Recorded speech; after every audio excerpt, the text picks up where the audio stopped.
walang parang sama ng loob na ano, although kumbaga pass is pass, lahat ng mga nangyari nun para sa akin tapos na yun. Forward na lang. Ilang taon kayong nag-usap? Ano na yan? Mga more than 1 year. 2 years din. Sinong nauna? Sabi mo dati, oo. Sabi mo Sinong dati, dapat siyang mauna kasi Oo. mas matanda. Oo. Sino nauna? So, nauna siya. Hindi, ako na. Ikaw. Kasi nung nakita ko siya nung New Year, sabi ko naman sa sarili ko, ano dahil sobrang sama ng loob nung mami ko na. Nandun yung mami ko na. So, binati ko siya. Binati naman niya ako. Parang ano lang, casual na bati. Saan ba yan, sa bahay? Pero ako, sincere ako doon. And Sa I ba- hope sincere din siya. Saan yan nangyari? Saan nangyari, Anjo? Sa bahay ni Ryan, nung Doon kayo nag-New Year. Nag-New Year. Saya naman. Parang niya kay congressman din. Ay, councilor, di ba? Si Ryan. Tsaka si John Marie. Dalawa So sila. wala nang ukata ng past. Oo. Oo. Kasi, ang sa akin kasi, Tama naman. since, sabi nga, sincere naman ako. And yung mami ko rin. So sabi ko, ayoko na rin pag-usapan yung nakaraan. Pass na lang. Huwag niya lang ulitin, suntukin ko siya. Paano yung approach? Paano yung naging approach? Meron ng feeler sa akin si Ryan na darating din si Joey. Ako naman, sabi ko kay Ryan, sabi ko okay lang. So nung nakita ko sila mag-asawa, ako na yung lumapit sa kanila. Binati naman ako. Binati ko din si Abby. Priscilla. Abby. Ano naman, okay naman. Batian kami. Tapos we had, yung, anong tawag dun sa Dinner. medya ba yun? Medya noche. New Year's. Tapos after nun, kasi may sakit ako nun So, nagpaalam na ako mga after 1 hour. So, ang mami ko lang sobrang happy kasi sabi niya sobrang saya ko dahil bati na yung dalawa kong After nun, meron ng communication. Wala pa. Then, nung birthday ng mami ko, nagkasali-silang kami Kailan yan? January? nung Sunday. Ito lang. Tatlong boys lang ba kayo? Pero yung nagkabati kami nung 31. Yung gabing yun, hindi kayo nag-dinner. Ano lang, kwentuhan lang. Pero nothing serious. Ayoko rin naman ng gano'n yung pagbati-bati na. Kumbaga, di ba, nung araw, pag nag-away kayo sa eskwelahan, pagbati na, hindi na pinag-uusapan yung mga nangyari. Walang sorry. Walang sorry. Walang sorry. And sa akin, okay na yun dahil 2 years na rin kami nag-usap. My mom was suffering. And deep inside naman, kinalimutan ko na yun after mga siguro 3-4 months after na nangyari yung incident. Pero, Anjo, what made you decide na ikaw yung lumapit nung makita mo sila? Kasi last year sabi mo, mag-sorry mo na siya, di ba? Wala. Siguro bilang panganay na naging anak-anakan ko yung mga yun. Kumbaga, ako na yung lumapit, bumati.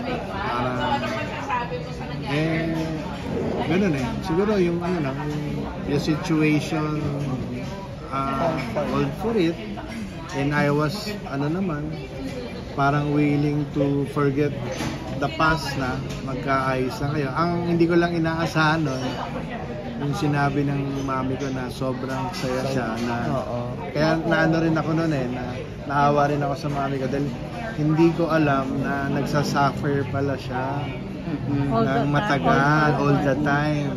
Kasi na hindi niya naman lang siya niya sinasabi. So parang wala siyang sinasaydan and yet nagsasuffer siya.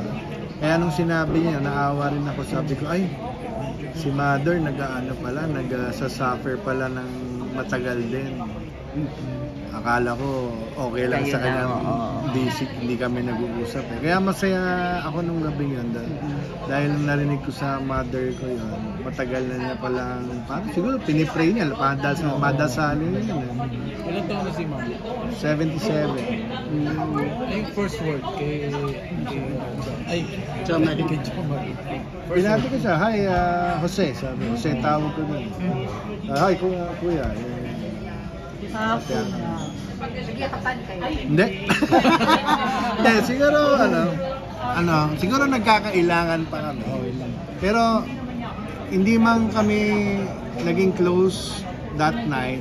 At least meron kaming first step na break yung ice. Gano'ng katagal Kita kayo hindi Astor. nag-usap? Sabi mo, almost 2 years. May handshake wala? Wala. Hindi, handshake nung gabi. Tapos siyempre, ngayon ko lang sila nabating mag-asawa. Kinasal sila, di ba? Oo, kinongratulate ko, exactly. Nung nakita ko si Abby, congratulations, Mrs. Iliana. Wow. Ikaw, anong naramdaman mo na nangyari na yun? Nagkabati kayo? Merong nabunot na ano? Sabi ko nga, as early as 4 months nung hindi na kami nag-usap. Kumbaga, kinalimutan ko na yun. Ang gusto ko lang sana mangyari, bilang nakakatanda, siya na yung maglapit sa akin. Naantay ko naman siya eh. Pero hindi nangyari yun. Pero okay lang. Ang sa akin nga, sabi nga Tita Astor, na break na yung ice, may first step na. So, hindi man kami siguro bumalik sa pagka-closeness as dati. Wala nang ilangan tsaka yung ika nga hindi kayo bati, di ba? Samahan loob. So, at least, so ako, hopeful ako na in the following meetings namin, mas magiging okay na. Kasi medyo nag-break na nga. Pero obvious sa'yo kasi parang emotional ka, no? Teary-eyed ka nga ngayon. Ako, hindi. Parang gusto mo umiyak ka. Ako? Si Irvin na naiiyak siya. Naiiyak ako sa mami ko. Kasi hindi ko akalain na May pain nagsasuffer pala, may pain pala siya na dinadala. Na hindi ko naman na-realize dahil nga, siyempre, anak ka eh. Siyempre, Anak kayo. So nung sinabi niyang tuwan-tuwa ako ngayong gabi kasi magkabati na yung dalawang anak ko. So, gulat ako niya. Kompleto kayo magkakapatid. Yes. Ilan? 4. Kasi kung 5 yon, pati yung patay kong kapatid. Anjo, Ano paano naman nasabi ni Mami sa'yo na mabuti naman nagkabati na kayo? Paano yung ano? Nung nandun siya sa table eh. Tapos na nagpapaalam na ako. Tapos nagpaalam na ako kay Jomar sa akin. So bila niya sinabi yun eh. So nandun din si Angel, si Jo Marie nung sinasabi. Oo. Kaya ako naman nagulat. Ang tanga-tanga ko na hindi ko inisip na nagdadamdam pala yung nanay ko. At hindi kasi siya nagsasalita na sana magkabati na kayo. Sana ganon. Wala eh.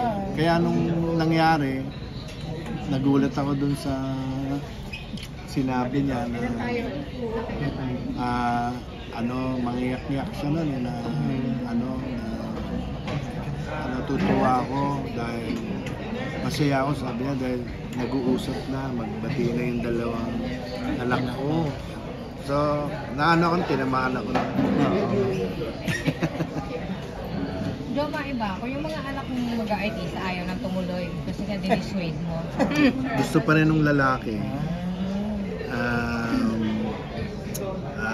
Try mo. Yung lalaki. Ayaw mo pa rin? Try lang. Kasi ayoko silang masaktan. Kasi alam mo